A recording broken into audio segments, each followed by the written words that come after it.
Ladies and gentlemen, thank you for standing by. Welcome to AT&T's first quarter 2022 earnings call.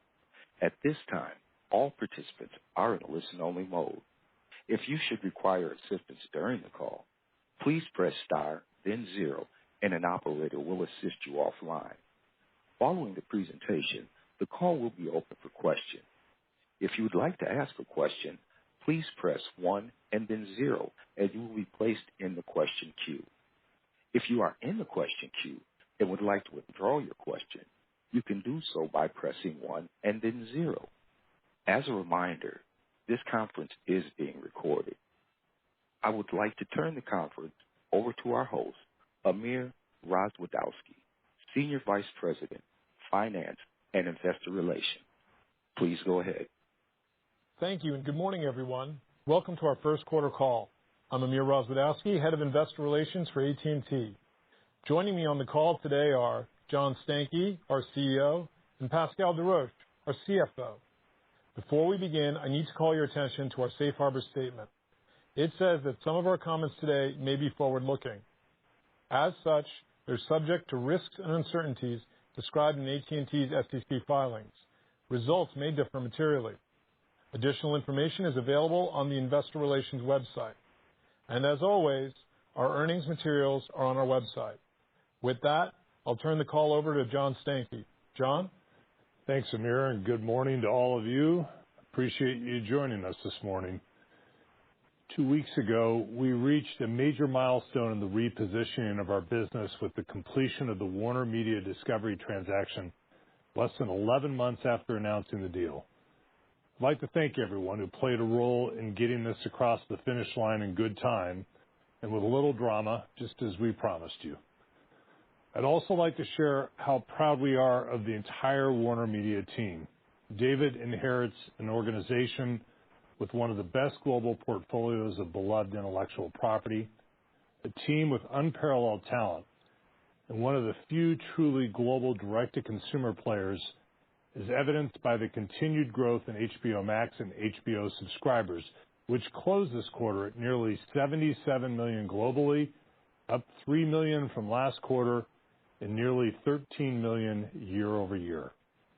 We're excited about the potential for continued HBO Max growth as the service launches in more new territories. Warner Bros. Discovery is well positioned to lead the transformation we're seeing unfold across the media and entertainment landscape. And like many of my fellow AT&T shareholders who own a stake in this new and promising enterprise, we're excited to continue to watch their success and the value they create as one of the leading global media companies. So let me turn to AT&T and the new era and opportunities ahead of us. Our transaction marks a critical step in the repositioning of our business. We're now able to focus intensely on what we believe will be multi-year secular tailwinds in connectivity. We now have the right asset base and financial structure to devote our energy to becoming America's best broadband provider. Over a 5-year period, we expect a 5-fold data increase on our networks, and we plan to capitalize on the growing desire from consumers and businesses for ubiquitous access to best-in-class connectivity solutions. The results we've achieved the past 7 quarters, all while undergoing a significant repositioning of our business, give me confidence that we can accomplish this goal. Our first quarter financial results are consistent with our expectations and once again demonstrate that our teams are executing well against our consistent business priorities.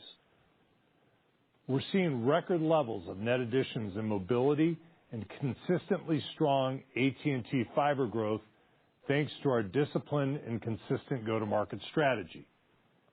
In mobility, our strong network performance, simplified offers, and improving customer experience brought in the most first-quarter postpaid phone net adds in more than a decade, surpassing last year's then-decade best first-quarter total. And we're confident we can continue this momentum in a disciplined manner, given our subscriber success has come from diversified channels that span consumers and businesses. In fiber, we continue our great build velocity and now have the ability to serve 17 million customer locations.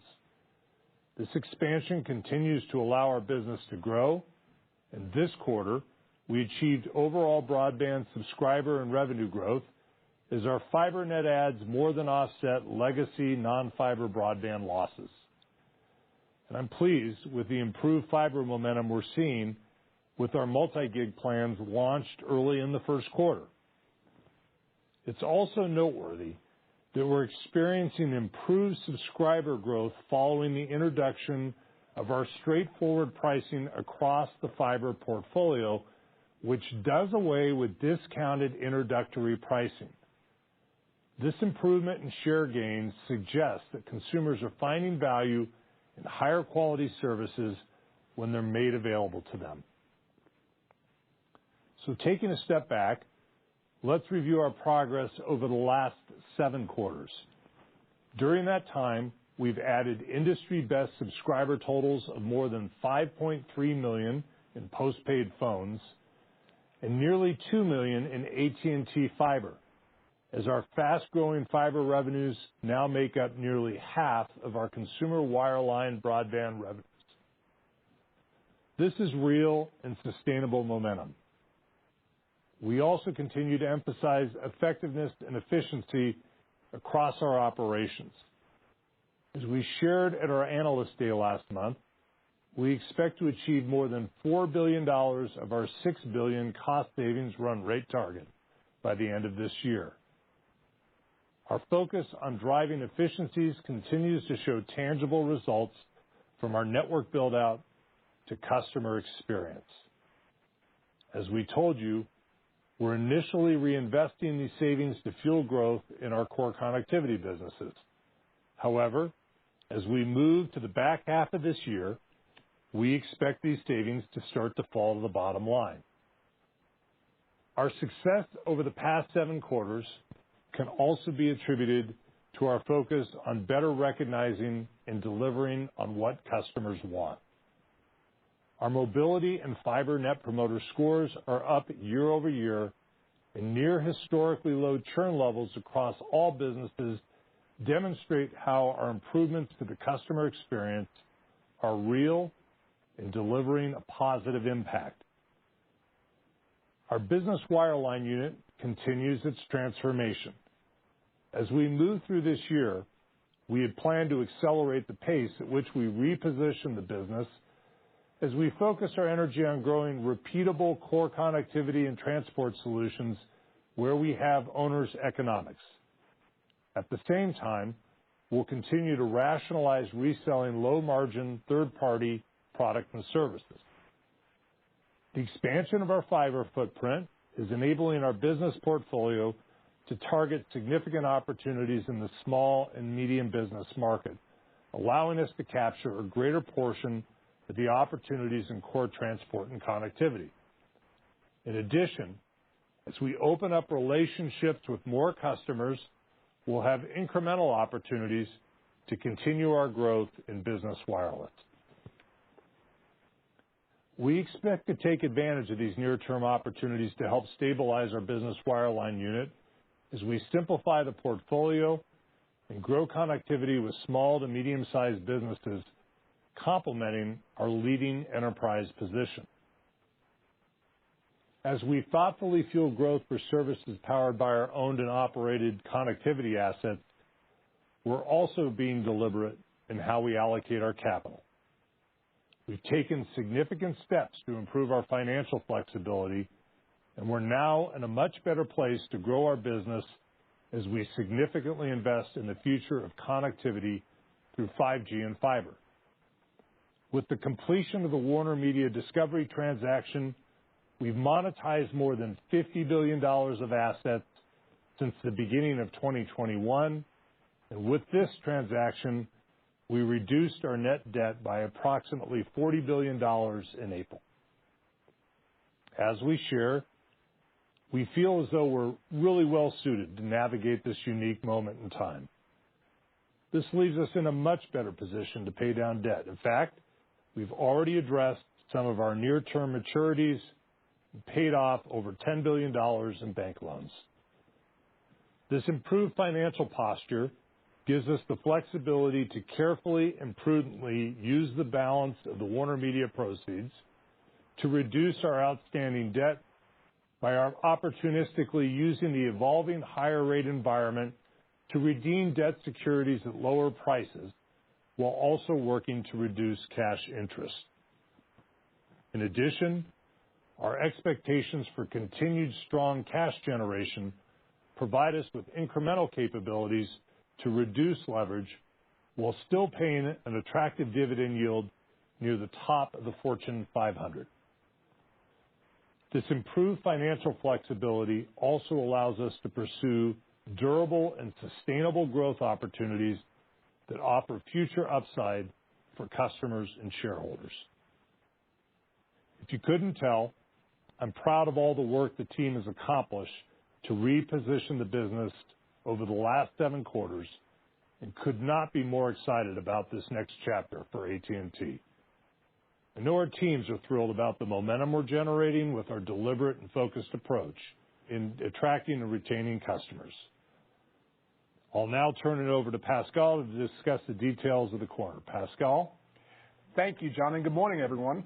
Let's start by taking a look at our first quarter consolidated financial summary on slide 5.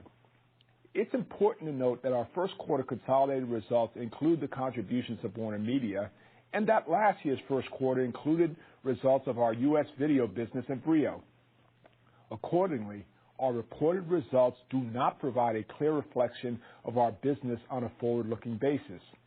So let me quickly cover a few key points before reviewing the financial results of our new standalone AT&T operations on the next slide. On a consolidated basis, including a full quarter of WarnerMedia, our adjusted EPS for the quarter was 77 cents compared to 85 cents in the first quarter of 2021. In addition to merger amortization, adjustments for the quarter were made to exclude our proportionate share of DirecTV intangible amortization and a gain in our benefit plans. Year-over-year earnings declines were primarily driven by WarnerMedia and, to a lesser extent, certain one-time costs in the communications segment. The declines in earnings at WarnerMedia reflect increased investments incurred in launching CNN Plus and expanding new territories at HBO Max. HBO Max and HBO now reach an impressive global subscriber base of nearly 77 million. WarnerMedia's results were also impacted by the advertising sharing agreement entered into with DirecTV upon its separation in last year's third quarter and the termination of HBO Max wholesale agreement with Amazon late last year. When excluding revenues from our U.S. video business and Vrio from the prior year quarter, AT&T consolidated revenues were $38.1 billion, up 1.6% or $600 million year over year. Cash from operations came in at $5.7 billion for the quarter. Overall spending was up, with capital investments totaling $6.3 billion. Free cash flow was $700 million for the quarter.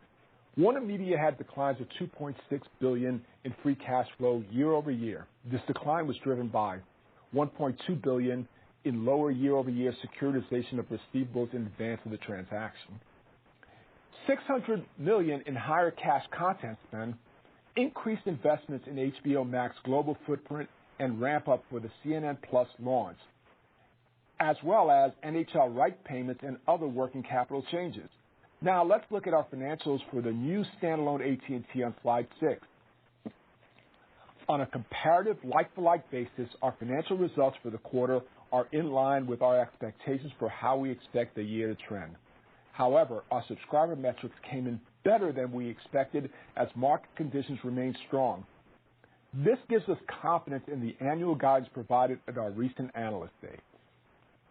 Revenues were $29.7 billion, up 2.5% or $700 million year over year, driven by wireless and broadband revenue growth, partially offset by declines in business wireline.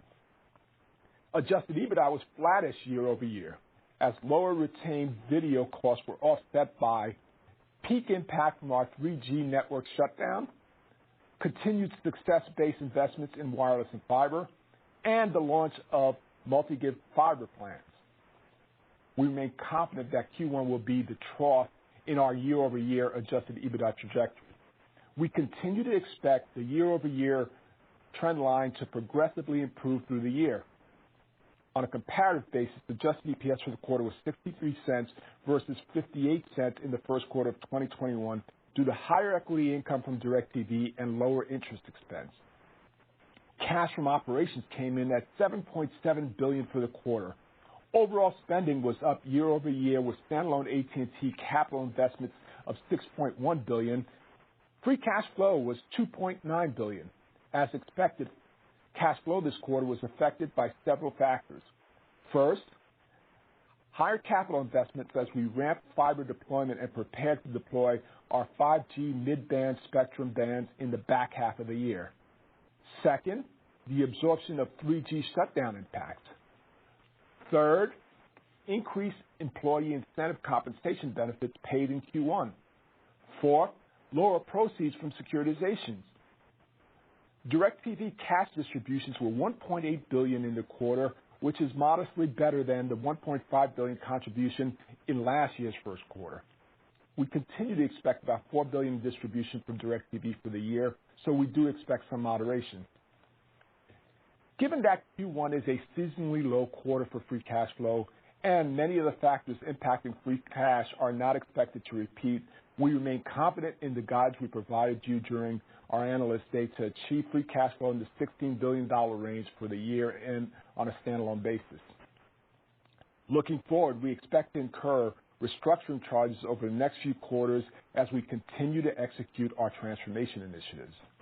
The cash impact of these charges has already been contemplated in our full-year free cash flow guidance. Now let's turn to our subscriber results for our market-focused areas on slide 7. Diving a bit deeper into our business unit level performance, the story continues to be simple and straightforward. The consistent, disciplined go-to-market strategy we implemented almost 2 years ago continues to work very well, and we're delivering strong momentum in growing customer relationships with 5G and fiber. In the quarter, we had 691,000 postpaid phone net adds. As John said, this marks our best first quarter in more than a decade. This total also excludes impacts of 3G network shutdown of more than 400,000 postpaid phones. Consistent with industry practice, we have treated this reduction as an adjustment of our base at the beginning of the period. Churn also remains near historically low levels, thanks in part to our improving NPS, which is being driven by an enhanced customer experience, the strength of our network, and our consistent and simple offers. We're growing our customer base with this disciplined approach. Our teams have maintained a strong focus on growing the right way with high-quality intake and by investing in existing customers. As mentioned in March, we're focused on incentivizing customers to shift to our current unlimited rate plans, which are designed for the 5G era and to better meet each customer's unique needs and provide greater value to both existing and new customers. Looking at AT&T Fiber, our customer base continues to grow as we expand availability of the best access technology across our footprint. We had 289,000 AT&T Fiber net adds in the first quarter, and we expect to accelerate growth from here. To say we're excited about the underlying momentum of the business would be an understatement. Where we have fiber, we win and gain share, and our deployment plans remain on track. We now have 6.3 million AT&T Fiber customers, up 1.1 million compared to a year ago, and we expect customer momentum to accelerate from these already stepped-up levels. We continue to see strong demand for AT&T Fiber as customers seek out faster broadband speeds at an attractive price, and our fiber churn remains low as AT&T Fiber continues to offer a great experience and a consistently high Net Promoter Score. Now let's take a deeper look at our communications segment operating results, starting with mobility on slide 8. Our mobility business continues its record level momentum. Revenues were up 5.5%, with service revenues growing 4.8% due to subscriber growth. Impressively, this growth in service revenue comes despite impacts on service revenue of our 3G shutdown and without a material return of international roaming revenues. Consistent with our comments on Analyst Day, Mobility EBITDA declined 1.8% year-over-year, largely due to a number of one-time related factors. EBITDA was negatively impacted by over $300 million due to 3G shutdown costs and the absence of FirstNet and CAF II reimbursements. We remain confident in our stated expectations for Mobility adjusted EBITDA trajectory to improve through the course of the year as these impacts moderate through the balance of the year. Overall, we continue to see healthy Mobility demand. While our guidance does not factor in industry demand levels replicating the strength we experienced in 2021, our Q1 results came in better than anticipated. Both our postpaid phone and prepaid phone churn remains near record low levels despite a modest uptick among lower income cohorts as certain pandemic level benefits wear off. Now let's turn to our operating results for consumer and business wireline on slide 9. Our fiber growth was solid as we continue to win share where we have fiber. Even with expected declines from copper-based broadband services, our total consumer wireline revenues are up again this quarter, growing 2% due to higher broadband ARPU and fiber revenue growth. Our fiber ARPU was approximately $60, with gross addition intake ARPU in the $65 to $70 range. We expect overall fiber ARPU to continue to improve as more customers roll off promotional pricing and onto simplified pricing constructs we introduced earlier this year. In addition, with the launch of our new multi-gig speeds in January, we have even more opportunity to move customers to higher speed tiers. Over time, we expect these factors to serve as a tailwind to the trajectory of our fiber ARPU. We also continue to accelerate our fiber footprint build and now have the ability to serve 17 million customer locations. As you heard us share on Analyst Day, our plans center on pivoting from copper-based products to fiber. As we make this pivot, we expect positive EBITDA growth in 2022, driven by growth in broadband revenues. Also, to help provide you with greater insights into the performance of our consumer wireline fiber operations, we've provided additional metrics in our trending materials that can be found on our IR website. Looking at business wireline, we continue to execute on our rationalization of low-margin products in our portfolio. In the first quarter, we experienced some impacts by the timing of government sector demand due to delays in passing the federal budget, which caused steeper than expected revenue declines. However, we expect demand to rebound later this year. While the rationalization of our business wireline portfolio creates incremental pressure on our near-term revenues, it also allows us to focus on our owned and operated connectivity services as well as growing 5G and fiber integrated solutions. Both areas, business 5G and fiber, continue to perform well, benefiting our mobility segment with business solution wireless service revenue growth of 8.4% and a sequential increase in our FirstNet wireless base by about 300,000. We remain comfortable with our guidance of business wireline EBITDA down mid-single digits in 2022. Shifting to slide 10, I'd like to reiterate our overall capital allocation framework moving forward. With the completion of the WarnerMedia transaction, AT&T received $40.4 billion in cash and WarnerMedia's retention of certain existing debt. Additionally, AT&T shareholders received 1.7 billion shares of Warner Brothers Discovery, representing 71% of the new company. This transaction greatly strengthens our balance sheet and provides us with financial flexibility going forward. We now have a simplified capital allocation framework. First, we plan to invest in our strategic focus areas, 5G and fiber. As previously said, we expect standalone AT&T capital investments of $24 billion in 2022 and 2023. Starting in 2024, we expect our capital investment to begin tapering to around the $20 billion range as we surpass peak levels of investments in 5G and transformation. The completion of the WarnerMedia transaction also marks a significant step towards achieving our established goal for net debt to adjusted EBITDA in the 2.5 times range by the end of 2023. We've shared as we get closer to this target, we expect our financial flexibility to improve. This increases our ability to pursue other ways to deliver incremental value for our shareholders.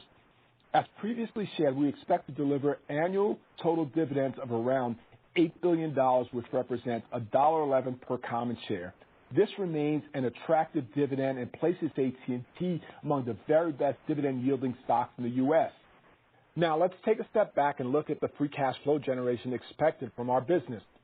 As outlined at our Analyst Day, we expect to generate in the range of $20 billion of free cash flow in 2023. After paying dividends and non-controlling interest commitments, we expect to have at least $10 billion of cash remaining. And beyond 2023, this pace of cash generation will be helped by the tapering down of our capital investment.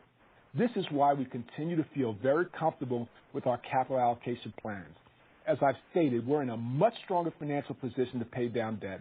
And at the end of the first quarter, more than 90% of our debt portfolio was fixed, and we do not have near-term needs to issue debt.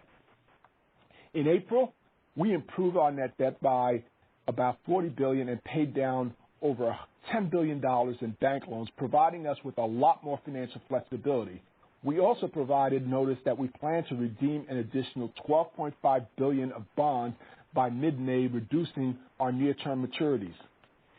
For the balance of the WarnerMedia proceeds, we plan to reduce our outstanding debt by focusing on pay down of commercial paper to improve our liquidity and opportunistically using the higher rate environment to redeem debt at lower prices. So we feel really confident in our ability to pay down our current debt maturities in an effective manner and reach our goal for net debt to adjusted EBITDA. Amir, that's our presentation. We're now ready for the Q&A. Thank you, Pascal. Operator, we're ready to take the first question. If you would like to ask a question, please press 1, then 0, and you will be placed in the question queue. Our first question will come from the line of John Hodulik of UBS. Please go ahead. Great. Good morning, guys. Couple questions on the on margins, if we could. First, maybe on the consumer side, numbers were a little bit better than we thought. I mean, if you look back to 2019, you guys were generating margins in the sort of 39-40% range. Given the change in the business, in the mix there and the higher ARPUs, do you think you can eventually get back to those kind of levels? And then I guess on the other side of the ledger, consumer or the business segment continues to be weaker than expected. And thanks for the color there. But how much visibility do you have in the improvement in the margins and the declines there? And any other color on that sort of rationalization of the portfolio you guys keep talking about? And should we see this improvement even if we see some economic headwinds later in the year? Thanks. Hey, good morning, John. How are you? Good. Consumer wireline first. The thing to keep in mind is in repositioning this business, we had over the last several years we've been investing in our fiber footprint and investing in launching in new parts of our footprint. What happens going forward is as the business adds subscribers, we expect margins to continue to improve, and our cost base is relatively fixed once we've laid fiber out, so we do expect improvements over time. We haven't guided in terms of specific margins expect to generate, but we feel really good about the long-term view of this business. I mean, you look at others in the space, margins are really attractive. Yeah, and John, I'd add to that. If you go in and you kind of decompose what's in the transformation program and where we're targeting improvements in our operations and our business and things like reduction of call center activity that ultimately moves online, et cetera, all those things feed directly into that business. It'll allow us to scale that into the right kind of margin structure that I think we've historically been accustomed to, given the long-lived nature of the asset base that we're deploying. To answer your question on the business side, I'll tell you what we have visibility to. As we've shared with you, our move is to be driving harder at owned and operated infrastructure into the low end of the mid part of the market. And in order to do that, that's highly correlated to where we're deploying new fiber or where we have existing infrastructure deployed. We have good visibility to that part of it, so we know as we deploy what we open up in terms of new market opportunity. In some cases, in order to get that market, we're shifting our distribution channels. So there is work going on around how we ultimately position and distribute the product, both directly through our own sales force, as well as through other third parties. That's an execution issue. While we have control over how we progress on that, obviously, anytime you scale up new channels and you work through things, there's things that you run into that are unexpected or that allow you to move left or right that you have to adjust to. But that's nothing new. That's the kind of thing we work with. And I think in terms of working through those issues, they usually are cycles that matter from, a quarter or two. They're not the kind of things that you hit a brick wall and can't work your way through. That's the area that I would say maybe we don't have perfect visibility over, but it's a question of whether you trust we can execute. And I would tell you, my view is we know how to do these kinds of things. I think I shared with you on the Analyst Day, one thing that is very clear as we walk into this segment with the AT&T brand on the product and service, it's incredibly well received. And as I mentioned in my opening remarks, when we walk into these customers and we have the opportunity to talk to them about a new product, it oftentimes leads to a second discussion about possibly moving other parts of their services like wireless in that transaction. And that's the power of us in the business segment being able to go in with a complete portfolio of owned and operated wireless and direct fixed transport. Got it. Okay. Thanks for the call, guys. Thanks very much, Sean. Operator, if we can move to the next question. Michael Rollins, Citi, please go ahead. Thanks, and good morning. As you look at the postpaid phone volume growth in the quarter, how much of that do you attribute to better market share versus just better overall industry growth? And can you frame how the economics of these mobile postpaid phone customers are evolving when you consider the ARPU, churn, as well as the cost of acquisition? Mike, sure. Obviously, we're first, so we don't have information as to how others are going to report this quarter. We clearly, from the way we look at data, have some view of what's going on in the market, and I can tell you without backing that up with the actual reports from others, we believe the overall market still remains pretty strong, and that we're seeing, what I would say consistent volumes to what we saw in 2021 in terms of gross ad pool that is occurring in the market. And I think we shared with you as we were guiding, we expected that to maybe taper down a little bit this year as we were giving you our estimates and our expectations. And so far, at least through the first quarter, we haven't seen that materialize at this juncture. And I would expect, I don't know, but my guess is after everybody reports, I won't be surprised if trends are similar to what you've seen in previous quarters in terms of flow share overall for our business. I don't want to, overdrive my headlights on that. I could be surprised by what somebody puts on the table, but from my market sensing and data, I didn't see a material shift in overall flow share this quarter versus previous quarters, and I feel really good about that, especially given the nature of some of the promotional activity that occurred during the fourth quarter of last year that we chose not to chase, stayed very consistent in the first quarter of this year with our strategies and approach. And, others are throwing a lot of different things at it. I don't see us out there with BOGOs, and I don't see us out there with $1,000 incentives to switch that others are using in the market. We've been very stable in our approach. And I think the thing that I would point to in terms of the overall economics is look at ARPUs. They remain very, very stable as we told you they were going to remain despite all the gains that are coming in here. And, as we shared with you on Analyst Day, our cost per gross ads are getting better, not worse, because we're scaling in a way now where our fixed cost structure is obviously being spread across a larger number of subscribers on any given quarter. That's a good dynamic that's going on there.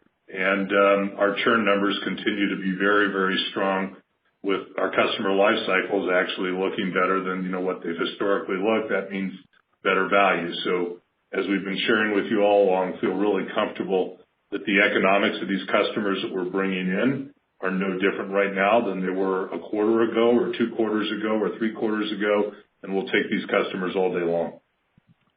Hey, Mike, I would also just add as a reminder, our fastest growing plan is our Unlimited Elite, which is our top tier plan. So that tells you the quality of what's happening in the overall wireless space. Thanks very much, Michael. If we can move to the next question, operator. Brett Feldman, Goldman Sachs. Please go ahead. Thanks. And it's actually sort of a 2-part question on inflation. The first part is we saw one of your competitors earlier this week announce they were going to be increasing or have increased minimum wage for their retail workforce and a big part of their customer-facing workforce. So I was hoping you can maybe comment on what you're seeing in terms of labor costs and labor supply and whether or what you've anticipated in your outlook for this year for inflationary cost pressures on the workforce. And then second, John, I think you've made some comments recently that if you did see inflationary pressures persist, you might look at what your pricing was, and I think it was implied that you could take price up. I was hoping you can maybe just elaborate on how you think about your pricing model if we were to remain in a sustained inflationary environment, and what gives you confidence you can execute a degree of pricing leverage even as the market remains competitive. Thank you. Sure, Brett. How are you? So, look, there is no question there's wage inflation in the environment. And frankly, at 7% inflation, there's no question there's pressures across a broad segment of goods and services, and we're not insulated from that. I don't think anybody in the industry is insulated from that, and it's not a good position for the overall economy to be in. And I think, from a policy perspective, it needs to be addressed. We were pretty deliberate when we did planning for 22, acknowledging that we expected we'd see some wage inflation. And compared to previous years, as we built the plan, we assumed upticks in wages as a result of that. And we did several revisions late in the planning cycle that, I would say those amounts added, something with a B into overall cost structure, into our expectations around that. We're in the middle of, as you know, we have labor contracts. Our labor contracts are extended and ultimately program out wage increases. And we have the luxury in some cases, given the way the current wage market or job market is set up, that people stick around and work here because we have great benefits for middle class folks, and they often go beyond the wage that somebody gets paid. And as a result of that, we've been managing through the dynamics of the labor market pretty well. I will tell you, we're in the middle of some negotiations right now. Those negotiations are, likely to land at a place that I think is consistent with how we built the plan this year, which was a stepped up wage level from previous historic levels. I'm not happy about the fact that wages are rising as fast as they are. We're having to deal with it. It is going to drive a bit of an uptick in, what I would call per individual wages. The good news is we're doing a lot of investment in other forms of mechanization and automation in our business, and some of that investment is helping us keep a lid on some of the wage-related inflation costs. I would also point out that as you look at other parts of our business where people deploy long-lived infrastructure like fiber networks, wages are a portion of that deployment cost, not all of that deployment cost, and they are capitalized and they are taken over the life of a product that stays in service for many, many, many years. So while obviously we'd like to pay less in wages, it's not the end of the world when we're seeing a little bit of an uptick. It's a small portion of the cost of, deployment, and we can ultimately recover that over the long life cycle of the product, especially if prices ultimately go up in the market. Now, to your question of pricing, I'm not going to give away or announce anything here. It's not appropriate to do that, but I'll go back to the comments I made, a couple weeks ago, which is broadly across the board in the economy right now, we are seeing inflationary pressures, and the consumer's seeing it every place they go. It's my belief, and if we do not see some moderation in this fairly quickly, that I think every business in the United States is going to be dealing with the cost of inputs, and I don't see the wireless industry being immune from that, nor any other industry being immune from that. And as I shared earlier, there's a lot of different ways you can deal with price adjustments. There's a lot of different tactics and approaches you can use. But when we're looking at a customer base that's as satisfied as we are, when we look at a customer base with some of the value we've been putting back into the product and service over time, when we look at our current churn levels, do we believe we're in a position, if we're forced into a situation where we have to start maybe taking some price, that we can do that and move it through? Our history would suggest that we know how to do that, and we can do that. We'll be very smart and judicious as we have to apply it. But as running this business and not sitting here and evaluating where we have options to move on pricing and be successful, I wouldn't be doing my job properly. And I want to maybe go back to a comment I made in my opening remarks. If you look at what we've done on our fiber product this last quarter, we went to a simplified price structure. And I want everybody to understand what this means. We are not out in the market right now selling on 12-month promotional pricing on broadband. We are selling the customer on a stable price through the duration of their relationship with us.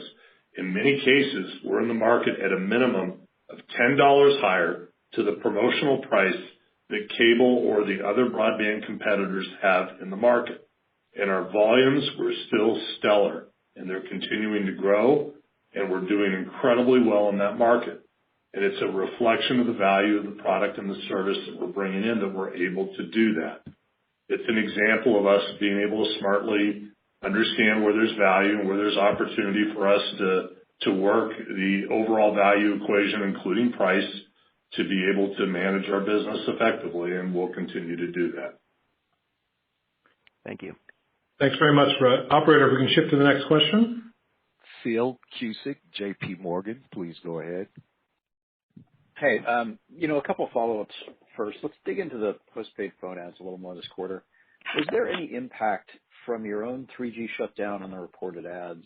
And what about the shutdown of T-Mobile CDMA network? Do you see any impact there in the first quarter or maybe second quarter? Hi, Phil.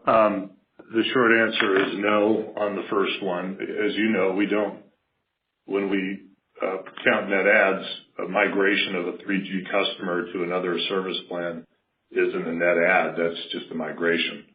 And so there wouldn't be any impact to that. And as we've shared with you, we restated our base numbers. Those are out there for you to see.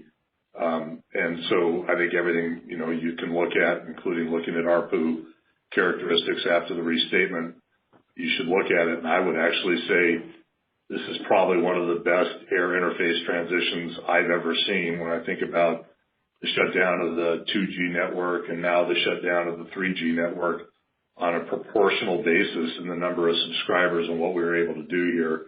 I think the team executed incredibly well.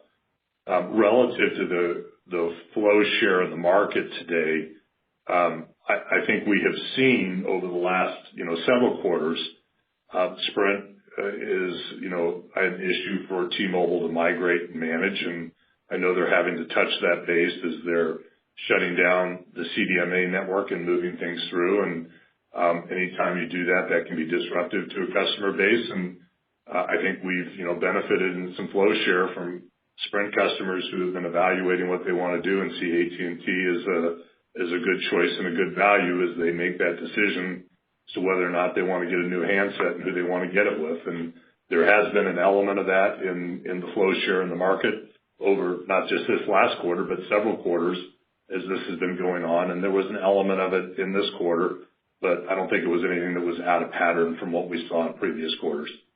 Yeah, Phil, just as a reference point, 300,000 of the net adds this quarter were from FirstNet. Again, nothing to do with the 3G migrations.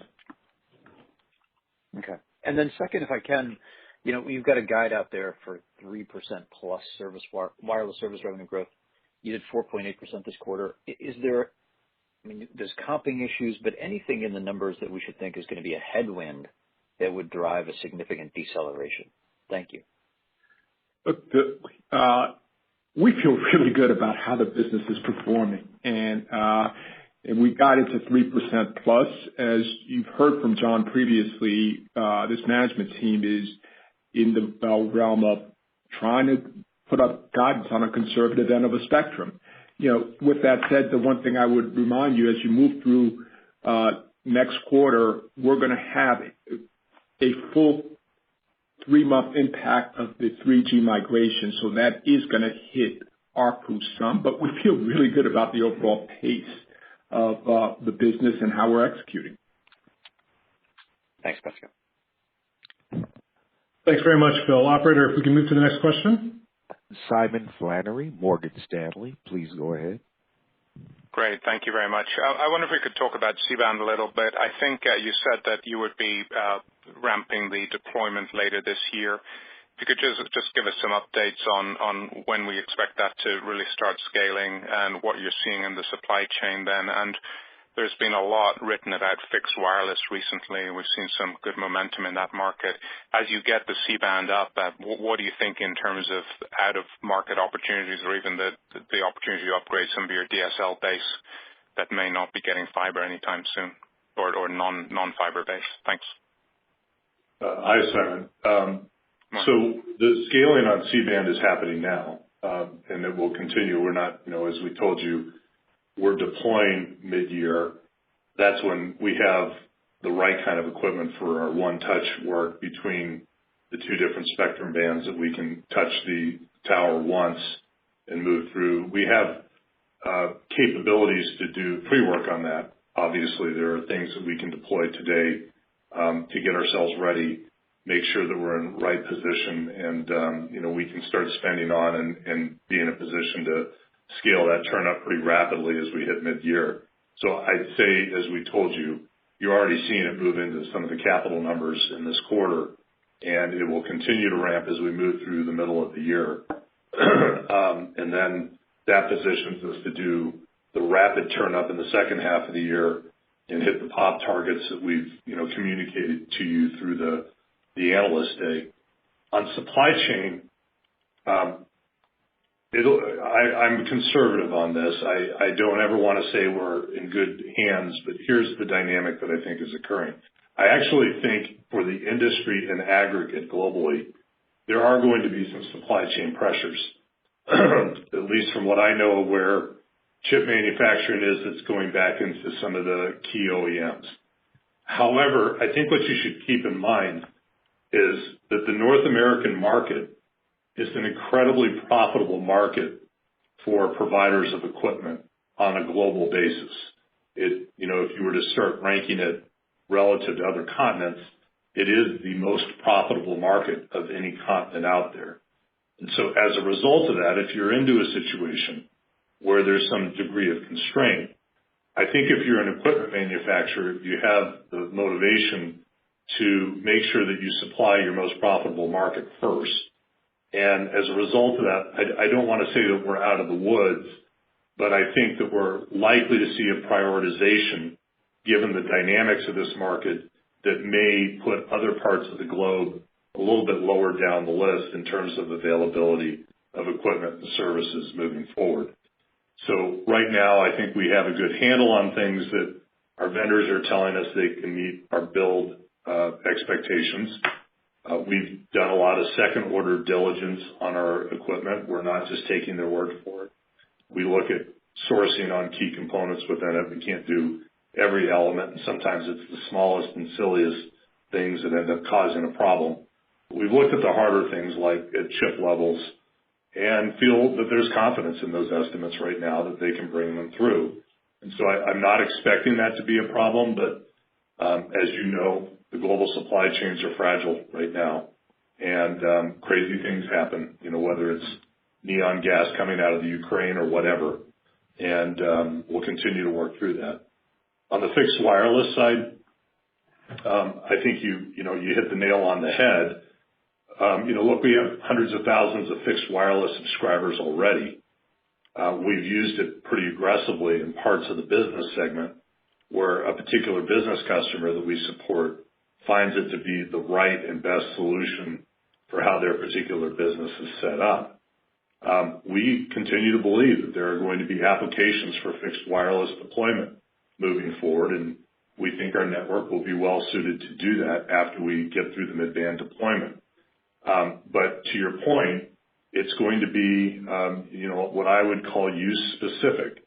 I don't intend to go into, dense urban and metropolitan areas where I can build fiber infrastructure and offer broadband and try to use fixed wireless as the solution to serve broadband customers where we see estimates of traffic growing 5x over the next 5 years and performance requirements needing to get significantly better. And we watch our fiber base, we watch our customers, and, we watch our copper base of customers, and we don't believe a product that's doing sub 100 megabits is going to be a viable product in the market over the next couple of years based on how we're seeing consumers use the service and what they expect to do in some of these urban areas where there's, broader and more dense environments with more people in a living unit.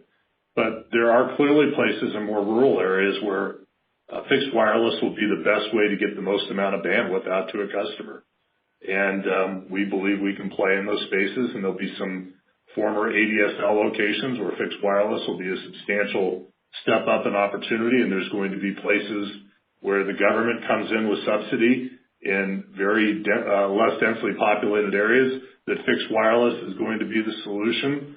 And sure, there may be some niche customers who can live on, a very niche-oriented product for their particular use characteristic and find it interesting, but I don't believe that's the main part of the market. And I think it's really hard to market niche broadband products, frankly, over time. And I think market performance of what we're able to do as we blanket an area with a robust fixed fiber broadband service are showing in the numbers that we're putting up in our performance in the market right now. Great. Thank you. Thanks very much. Operator, if we can move to the next caller. David Barden, Bank of America, please go ahead. Hey, guys. Thanks so much for taking the questions. A few higher-level questions about the new AT&T, John, or maybe the old AT&T, depending on how you think about it. Is the new AT&T, maybe if I'm going to be greedy, I'll have three questions. Number one, is the new AT&T a dividend yielder or a dividend grower? The second question is, John, I think at the Analyst Day, you previewed that your plan was after the separation that you would kind of refresh AT&T's go-to-market plan. I was wondering if you could kind of maybe share an evolution of those thoughts or set some expectations around what we should see. And then finally, Pascal, could you kind of describe and maybe share a little of the geography about how the go-forward financial relationship between AT&T and Warner Media Discovery will work, i.e.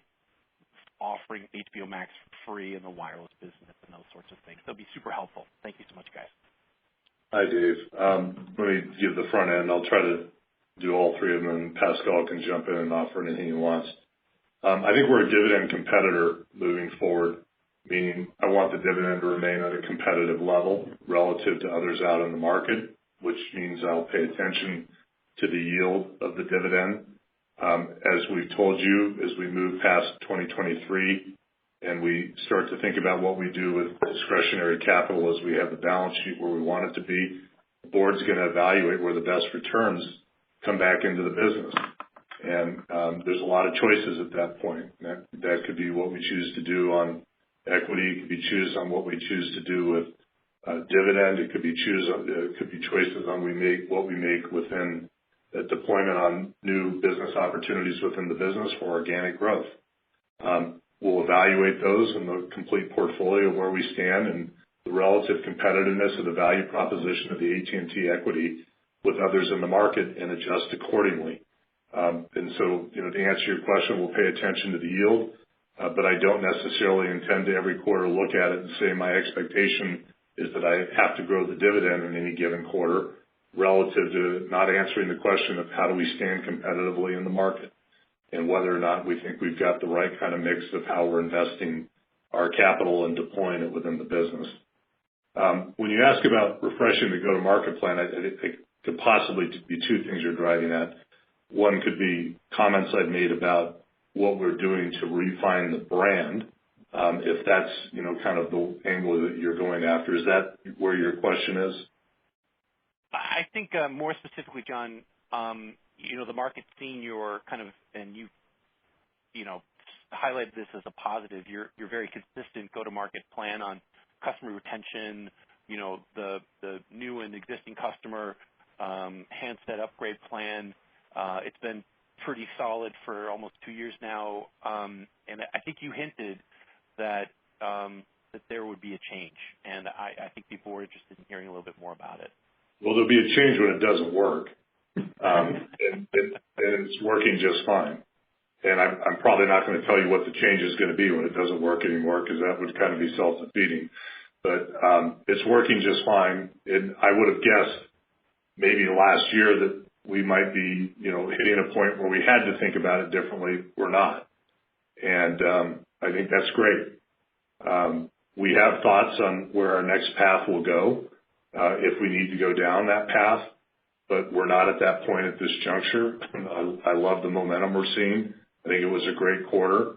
I like what we're seeing right now, and I like that we're watching others having to, in any given week or month, adjust their approach in the market while we continue to do exactly what we're doing. And as we continue to have the opportunity to, grow our footprint between the two services, it opens up even more opportunity for us to do things on a combined basis that we're seeing really good progress on.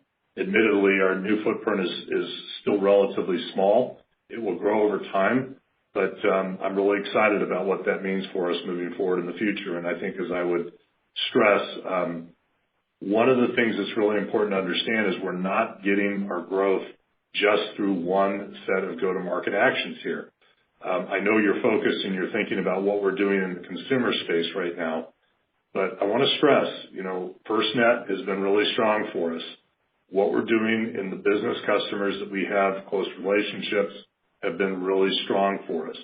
We're going to see us start to grow in some wholesale revenues later this year that we have not had in our mix up to this point in time. So our growth portfolio is a balanced portfolio, and it's not hinging on any one strategy. And I've been saying this all along. You need to understand that there's not any one thing we're doing. It's a variety of things that we're doing on distribution that are adding up to the sum total of this, and feel good about that. Your last question on financial relationship with Warner Brothers Discovery. We expect there's going to continue to be a relationship with Warner Brothers Discovery going forward. I expect that relationship will still be important to both companies, but I don't expect over time that it's going to be ultimately exclusive. I think Warner Brothers Discovery will want flexibility to be able to do things with a variety of players in the market. I think I understand why they'd want to do that. I think there are things that AT&T can do to accommodate that and still have the right value proposition for our customers moving forward. But I still expect there'll be a strong trading relationship, given what we've had in the market is, a portion of the success that we've had in being able to keep and retain customers moving forward. And we'll fine-tune that a bit as we move forward and make sure it's right for both companies. But I don't expect that it will continue to be what I call a captive or exclusive arrangement. Pascal, do you want to add anything? The only point, Dave, I'd say on your first question on dividend yield growth, we've said this, the way we're thinking about generating returns going forward, dividends are only one part of it. We're going to hold ourselves accountable to growing earnings and the stock price, and it's a mix of overall return to our shareholders, and that's what we are looking to optimize over time. Thanks very much, David. Operator, if we can shift to the next question. Doug Mitchelson, Credit Suisse, please go ahead. Oh, thanks so much. John, following up on the media side with regards to media streaming piracy, is there a place for AT&T to gain any economics by helping streaming services reduce piracy given the breadth of your broadband footprint? I mean, Netflix losing $50 billion in market cap yesterday suggests there might be value to the streamers, and I would think it would be important to the value you're giving your customers of HBO or however that evolves. And to help size that, how much password sharing did you see with HBO in the U.S.? And then if I could just sort of follow up, Pascal, I just wanted clarification. The CapEx guide, $20 billion of cash spend, plus paying down $4 billion of vendor financing in 2022. What should we anticipate for CapEx purchased on new vendor financing? Thank you both. Doug, so if I go back, I don't know, I don't want to play historian here, but if I go back probably 3 years ago, there were several comments I made or observations I made about the SVOD business, one of which was that managing customer subscriptions was going to be an important element of the long-term sustainability of the business. And that was at a time when I think some were in the industry, maybe advocating that rampant password sharing was somehow a good thing for these products. And I had a little bit more jaded view of that. And I think there were probably some articles that were written that criticized me for having a little bit more jaded view of that. But it drove a lot of the thought process at the front end of the HBO Max product, where we were thoughtful about how we built the product. We were thoughtful about making sure that we gave customers enough flexibility, but we don't want to see rampant abuse. And so I'm not going to go into all the details, but there were a lot of things and features built in to the product that are consistent with the user agreement that has, terms and conditions of how they can and can't use it. And we've enforced them. And we've enforced them obviously in a way that I think has been customer sensitive. You don't see anybody complaining massively about it, but I can tell you that, we actively in any given month are looking at how particular users are using the product and have features and capabilities technically to limit what I would call rampant abuse. And so I would tell you that I think that's the right way for the industry to be managed. And I think maybe some are going to adjust practices and approaches over time to try to get their arms around that. But I don't think it's the broadband provider's role in making that happen. I think it's the owner of the application's role in making that happen. And I don't necessarily expect that we'd be trying to work on a product or service to market back to other providers to say we can help you manage that. I think there are adequate tools available in software and in how you manage your application to be able to do that. And I can tell you from our own experience, we feel like we've done that reasonably effectively in the interest of the product. I'll let Pascal go ahead and maybe pick up the second part of the question. Hey, Doug, here's the way I think about it. We haven't provided guidance specifically on how much vendor financing commitments we'll enter into each year, but we provided overall cash payment guidance. And so we provided for 22 and 23. Both years is $24 billion. So anything we do this year, we'd have to pay next year, and that would be captured in that $24 billion guide. And so while we haven't provided guidance, you should have a pretty good sense about where the overall trajectory should be. All right. Thank you very much, Doug. And time for one last question, operator. Walt Piecyk, Lightshed Partners, please go ahead. Thanks. Pascal, I was hoping to unpack some of the fiber comments you made earlier. You talked about, rising subscriber growth over the course of the year. And then, John, you talked about basically higher ARPUs, or basically charging $10 higher than cable. I guess first, when you look at the 289 that you did this quarter, what was the mix of conversions from your own customers versus taking it from other competitors that are out there? And then secondly, in terms of fiber, if you think about higher pricing, are you still seeing that kind of the penetration rates after year one and year two that we've historically seen when other companies have built out fiber? Or is the higher pricing changing kind of the penetration rates that you think you can achieve, in the first, second, third year of rolling out these new services?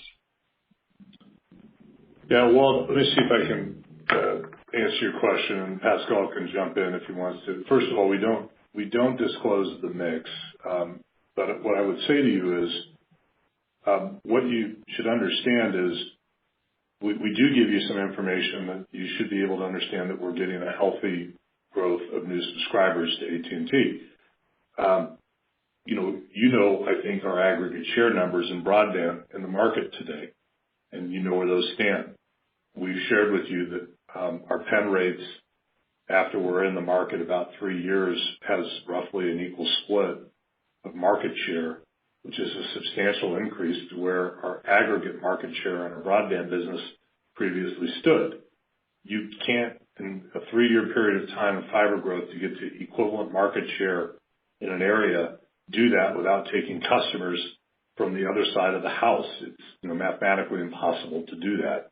And so I think the way you think about it, if I were in your shoes being an analyst and you look at cash flows over a 3-year period and you look at footprint expansion and you see that market shift, you should conclude over time that, we're actually picking up, as I've described it, share points in a way that I've never seen a product move in my career.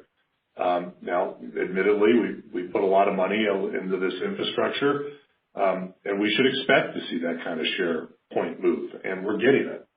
So we are winning our share of new customers as a result of this. And we report to you as well our aggregate revenues, and we report to you our growth and decline in our fiber and our copper base. And I think it's pretty easy for you to see the motion of what's happening in the copper base as to how much of it is likely moving to fiber and how much of it isn't. And I feel really good about how we're competitively performing. I see nothing in our performance that suggests we should be tamping down ultimate pen rates because of our approach. Quite the opposite. As we shared with you, our pen rates are accelerating. They're not declining. If you look at where we were several years ago, in a lot of our new builds right now, we're achieving year 2 pen rates in year 1. And there's a lot of reasons behind that, not just one. The great product is the foundation of it. But part of it is how we're building right now. We're much less Swiss cheese, which allows us to be a lot more effective in our marketing. And we've developed much better tactics as we move into a neighborhood to be able to get early adopters to move in at a much higher rate and pace. And that has a huge impact on the economics of the business case.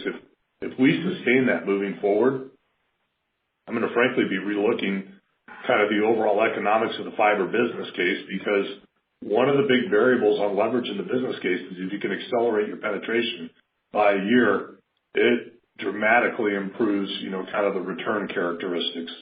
So I'm really proud of what the team's done in that regard.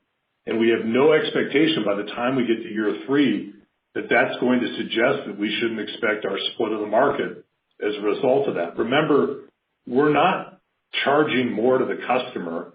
We're giving the customer a better experience. We're getting rid of promotional pricing that is a pain point for customers. They hate it. They hate the 12-month mark. And when they're using another service, that 12-month mark means their price is going up $15 or $20. And that's just a really bad thing for a customer. And so now we put out a very simple, straightforward, constant price where the customer isn't going to see that step up at 12 months. They know what the equipment pricing is on the front end. They're getting a square deal. They're getting a great product, and they're happy as clams, and it shows in the data. Thanks. And apparently, I guess the high split investments, if you can call it that, by cable is not really helping to fight those share shifts. Can I just switch to wireless? John, you mentioned about wholesale as another component of growth. And then I looked at the wholesale revenue this quarter, and it didn't move much from Q1. I guess that just implies that you're in the very early stages of the shift of that dish wholesale traffic to your network. How do we expect that to ramp? Is it linear? Is it, I know you've already started to connect to dish. How should that, play out over the course of 2022 and 3? It's an accurate assumption, Walt. It has to do with the ramp directly from Dish. And I think the way you should think about this, and as it's public information, that I think Dish got a little bit of a reprieve from T-Mobile on some of the legacy network availability and some help on that. Slowed down the front end a little bit, and I think you're aware of where Dish is in their deployment and debugging their network so that it actually can function and work properly. I think they recently announced a milestone as to what they're doing around that. Those two things are the drivers of when that transition occurs, combination of when those customers need to move off of another network, as well as Dish starts to move people onto their network, new customers coming in. Those all play in the wholesale arrangement as that volume starts to ramp. So I think a surrogate for understanding that trend line will be watching the loading of new customers onto Dish's new network capabilities. Thanks very much, Walt. And with that, I'll turn it over to John for some final comments. Just really briefly to all of you. First of all, thanks for joining us today. And I really want to extend my thanks and appreciation to all of you on the call. I know what's been going on internally at AT&T in terms of the number of filings, schedules we've had to develop, the information we've had to put out over the course of the last month or so. And I know that that puts a lot of work on all of you to kind of parse through that, get through this transition that we've been working through as a business. I want to extend my appreciation for your patience in that regard. And what I can promise is it should settle down here a little bit going forward. And I'm as excited about that as I'm sure you are. So thanks very much for being with us today, and we'll talk to you again in 90 days. Ladies and gentlemen, that does conclude our conference call for today. On behalf of today's panel, we'd like to thank you for your participation and thank you for using AT&T. Have a wonderful day. You may now disconnect.